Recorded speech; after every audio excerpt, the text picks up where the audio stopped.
that's true. I haven't seen it yet. I've got a feeling someone's gonna get murdered. That's a plot that's never gonna get picked up ever again in the show. So if you're sitting there wondering if this guy's got an elaborate post-Halloween prank where a comedian accidentally gets murdered on stage, that is not coming, or is it?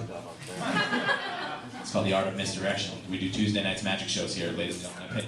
10 years, you don't pick up. You don't go, are you clapping about the magic show? Is that what you thought this was going to be? You're like, guys, they got a great, the magic show is sublime. And I hear that the biggest trick the club pulls is they put a big fat guy on stage on Thursdays. And there's got to be a big payoff for it because nobody enjoys it, much like magic. And settle down, I love magic. I love the magic of doing a line of cocaine with my friend Stephanie. Here we go, everybody. We got a great show for you tonight. This first gentleman coming to the stage is what we call the comic in residence. And he's kicking off the month tonight, which means every night for the month of November, this guy is going to be opening every single show. So you come here any night this month, he'll be here. And you're going to love him because, that's what I'm told to say. And he is wonderful. He's a great friend of mine. Ladies and gentlemen, Matt Kona!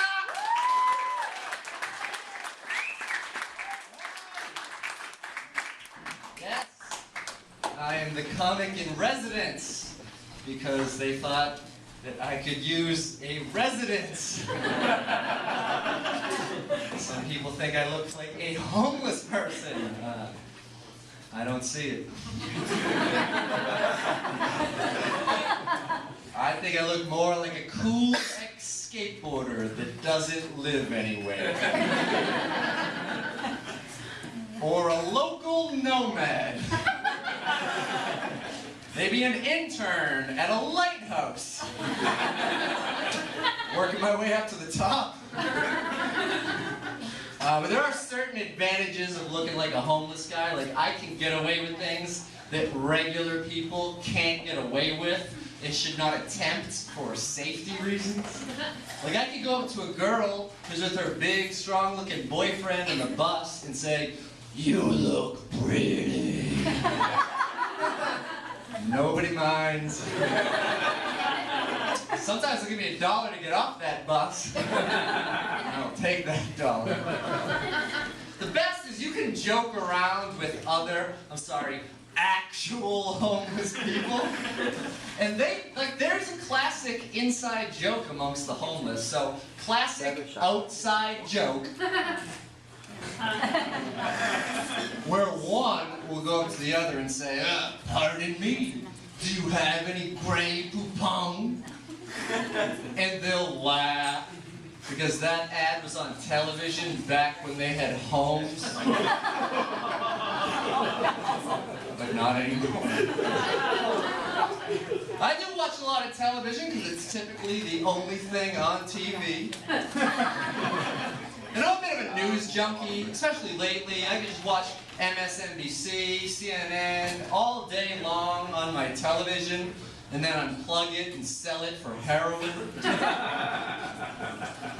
But this was a news story. A guy suffered a stroke, recovered, and all of a sudden was able to speak a foreign language that he didn't speak before. Yeah, it was a stroke of genius. So is that joke. It's actually more genius when it only works on one half. And the other half just looks sad. But everyone is speechless. I gotta be careful. Sometimes I tell that joke and not everyone likes it, but fortunately, the heckles are usually kind of murmured. Another news thing, bullying is in the news, which means someone talked. Someone is dead after school. Even more horrific a news story. They're voting on it a couple weeks ago in California. They're trying to pass a state law that would make it mandatory for all actors in adult films to have to wear condoms on screen. So obviously the filmmakers want no part of it because they think the movies will have a completely different feel to them. so they're threatening to pull out of LA and shoot all over Las Vegas. What, is that joke too safe? It's a filmmaking joke. It's a joke about making a filmy substance. It's going to really affect a certain percentage of adult movies, like namely the hilarious Hollywood parody movies, because I know that I have no interest in seeing a movie called Reservoir Tip Dogs, or All Reservoir Tip Dogs Go to Heaven.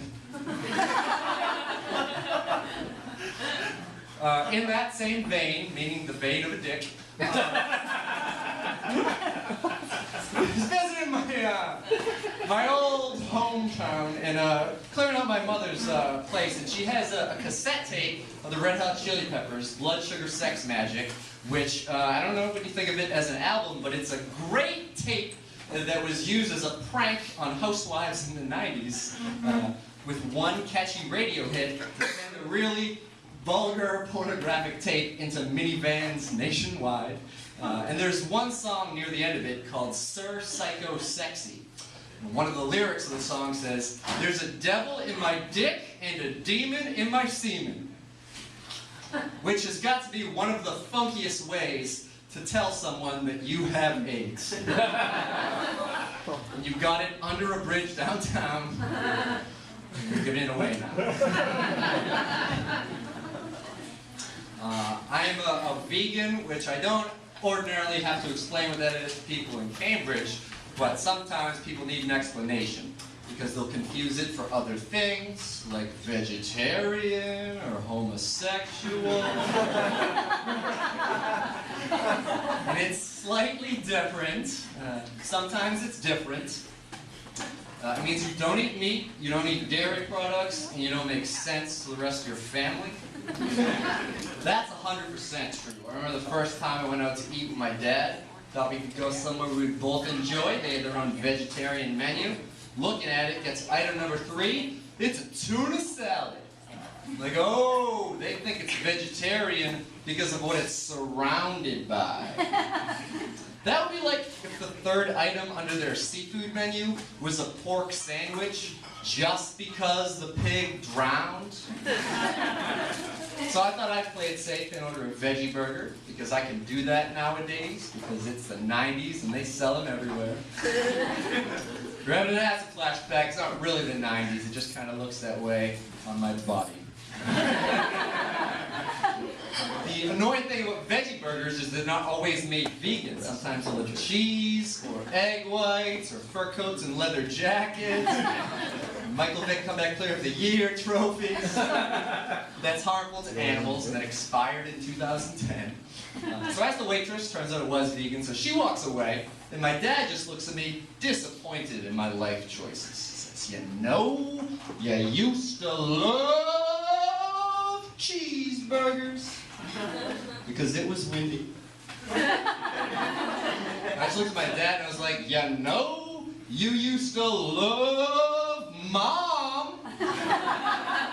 And now neither of us eat those things. Have a great show, everybody. I'm Matt Cohen.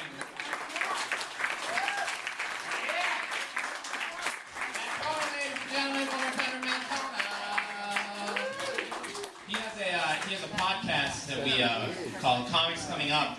You can get it on iTunes and Google, and I don't know what it killed, but we recorded it before the show.